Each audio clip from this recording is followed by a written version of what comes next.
നേത്രപരിചരണത്തിൽ നമ്മൾ ശ്രദ്ധിക്കേണ്ട കാര്യങ്ങൾ പ്രധാനമായിട്ടും ശുചിത്വമാണ്. വ്യക്തിശുചിത്വം എന്ന് പറയുമ്പോഴത്തേക്ക് നമ്മൾ മുഖം എപ്പോഴും കണ്ണെല്ലാം നല്ല വെള്ളം കൊണ്ട് കഴുകി വൃത്തിയാക്കി വെക്കുക. കണ്ണിൽ വരുന്ന അഴുക്കൊക്കെ എപ്പോഴും തുടച്ച് വൃത്തിയാക്കി വെക്കുക. നമ്മൾ മുഖം തുടയ്ക്കുന്ന തുണിയോ കർച്ചീഫോ ഏതായാലും മറ്റൊരാൾ ഉപയോഗിക്കാൻ പാടില്ല. ഇപ്പോൾ ഒരു അസുഖം വന്ന ആയാലും അതായാലും മുഖം തുടയ്ക്കുന്ന തുണി വേറൊരാളും എടുത്ത് മാറി ഉപയോഗിക്കാൻ പാടില്ല. അങ്ങനെയുള്ള കാര്യങ്ങൾ എപ്പോഴും കണ്ണ് ക്ലീൻ ആയിരിക്കണം.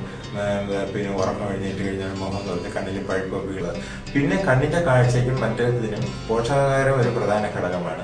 പോഷകാഹാരം വിശേഷിച്ചും കൊച്ചുകുട്ടികളിലൊക്കെ ഈ വൈറ്റമിൻ ഡെഫിഷ്യൻസി കൊണ്ട് കണ്ണിന് പല പല അസുഖങ്ങൾ വരാറുണ്ട്. അതിനെപ്പോഴും പോഷകാഹാരം പ്രത്യേകം ശ്രദ്ധിക്കേണ്ട സംഗതിയാണ്.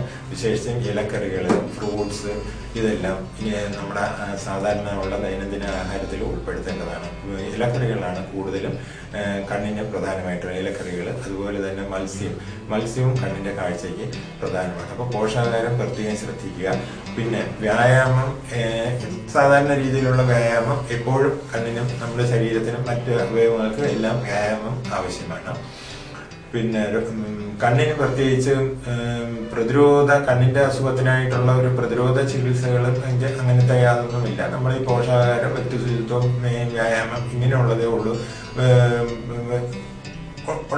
രോഗപ്രതിരോധത്തിനായിട്ട് പ്രത്യേകിച്ചുള്ള ഒരു മരുന്നൊന്നും കണ്ണിനായിട്ട് പ്രത്യേകിച്ചില്ല. പിന്നെ നമ്മളെപ്പോഴും വായിക്കുക, കമ്പ്യൂട്ടർ നോക്കുക, ഇങ്ങനെയുള്ള ചെയ്യുമ്പോൾ എപ്പോഴും നല്ല ബ്രൈറ്റ് ലൈറ്റിലിരുന്ന് വേണം വായിക്കാനായിട്ട്. അല്ലാതെ ഡിം ലൈറ്റിൽ നമ്മൾ കുട്ടികളായാലും സ്കൂളിലൊക്കെ പോയിട്ട് വന്നിട്ട് ഡിം ലൈറ്റിലിരുന്ന് വായിക്കാം. പ്രകാശം കുറഞ്ഞ സ്ഥലത്തിരുന്ന് വായിക്കാം. എപ്പോഴും നല്ല ബ്രൈറ്റ് ലൈറ്റ്